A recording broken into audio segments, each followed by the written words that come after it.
Bismillahirrahmanirrahim. Assalamualaikum warahmatullahi wabarakatuh. Global Hijrah edisi 10 November bersama saya Zaim Zamani. Kemenangan calon Republikan Donald Trump dalam pilihan raya Presiden Amerika Syarikat baru-baru ini berjaya mengembalikannya ke White House untuk kali kedua. Tokoh perniagaan barat berusia 78 tahun itu menyingkirkan naib Presiden Kamala Harris.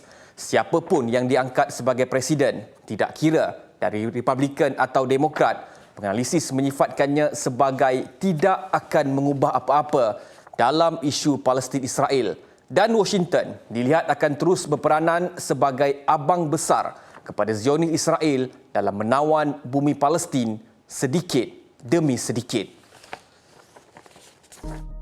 Perdana Menteri Negara Haram Israel Benjamin Netanyahu dilapor menjadi antara pemimpin paling awal mengucapkan tahniah kepada Trump atas pemilihan semulanya sebagai Presiden Amerika Syarikat. Netanyahu faham benar Trump akan pro kepadanya semaksimum mungkin dan ia pernah diterjemah melalui pengumuman menjadikan Baitul Maqdis sebagai ibu negara haram Israel hampir 7 tahun lalu. Trump dalam kempennya baru-baru ini juga dilapor berikrar untuk menamatkan konflik di Asia Barat dengan syarat pemimpin-pemimpin badut sama ada di rantau itu malah di Amerika Syarikat sendiri disingkirkan. Pun begitu, Trump tidak menyebut secara terperinci apakah perencanaannya dalam menoktahkan konflik di Gaza.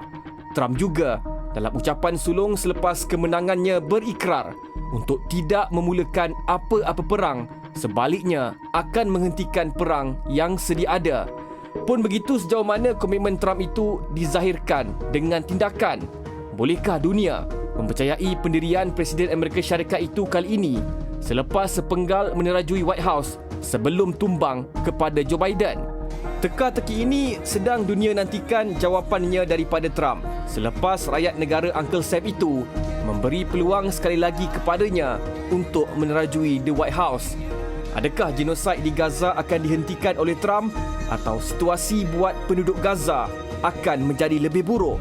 Dan adakah misi normalisasi hubungan Israel dengan negara Arab yang dipelopori Trump akan menjadi semakin meluas selepas Bahrain, Emirat Arab Bersatu, Sudan dan Maghribi?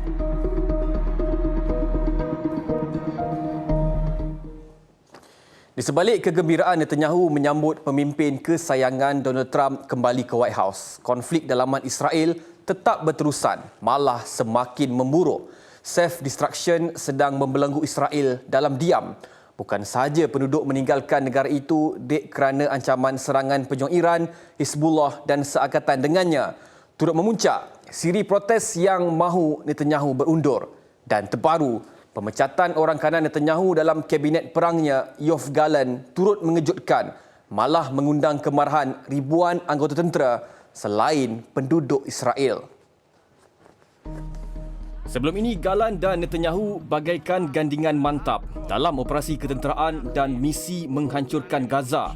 Kedua-duanya adalah pemimpin Parti Likud yang sama-sama merencana kemuncak genosid di Gaza, malah bagai saling memerlukan dalam Kabinet Negara Haram Israel. Namun akhir-akhir ini, disebabkan bercanggah pendapat dalam beberapa keputusan kerajaan, Netanyahu bertindak memecat sekutunya itu.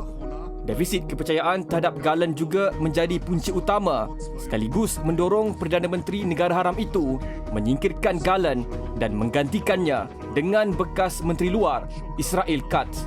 Biarpun Gallant disingkirkan dan kini menganggur, namun dia tekad keselamatan Israel telah dan akan sentiasa menjadi misi hidupnya.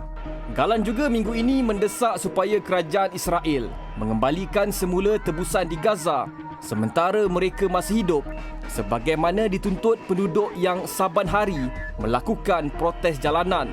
Sementara itu, Gallant juga berpendirian bahawa askar-askarnya itu telah mula kepenatan selepas lebih setahun perang dan mengesyorkan supaya semua penduduk Israel yang berada pada lingkungan umur yang ditetapkan wajib berkhidmat dalam pasukan pertahanan IDF untuk misi-misi seterusnya, terutama di Gaza, selain mempertahankan negara haram itu. Dia mengkritik undang-undang lapuk yang mengecualikan puluhan ribu penduduk untuk berkhidmat bersama IDF dan mahu undang-undang itu diubah di peringkat Knesset iaitu Parlimen Israel. אסור לאפשר לחוק מפלה ומושחת לעבור בכנסת ישראל ולפטור רבבות אזרחים מנשיאה בנטל. הגיע הזמן לשינוי.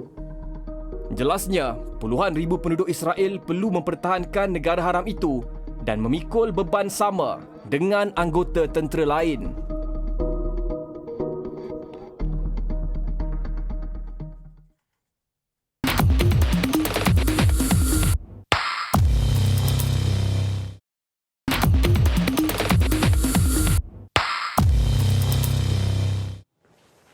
Masih bersama Glob Al-Hijrah. Kalau tak nak patuh resolusi dan ketetapan PBB, baik berambus. Itu antara suara-suara yang ditujukan kepada Israel apabila Malaysia sedang menyediakan draft resolusi kepada Majlis Keselamatan Badan Dunia itu bagi menyingkirkan negara haram Israel sebagai anggotanya. Draft resolusi itu dicadangkan berikutan pengkhianatan Israel terhadap sebarang undang-undang, syarat dan keputusan PBB dalam isu berkait Palestin. Keseriusan dan konsistensi Malaysia dalam menghentikan kezaliman Zionis Israel di Palestin diterjemah apabila Perdana Menteri Datuk Seri Anwar Ibrahim membawa suara Malaysia ke sidang kemuncak tergempar negara-negara Arab dan Islam di Riyadh yang dijadual esok. Draft resolusi ini sedang dalam proses rundingan dan kita juga akan mengkaji setelah berlakunya pelanggaran undang-undang, hukum dan keputusan PBB supaya Israel dikeluarkan, disingkir sebagai anggota PBB. Tepukan dan sokongan ahli Parlimen Kerajaan dan Pembangkang sebulat suara merestui cadangan oleh Datuk Seri Anwar itu. Turut mengalu-alukan tindakan tegas Datuk Seri Anwar itu bekas Menteri Luar, Tan Sri Syed Hamid Albar.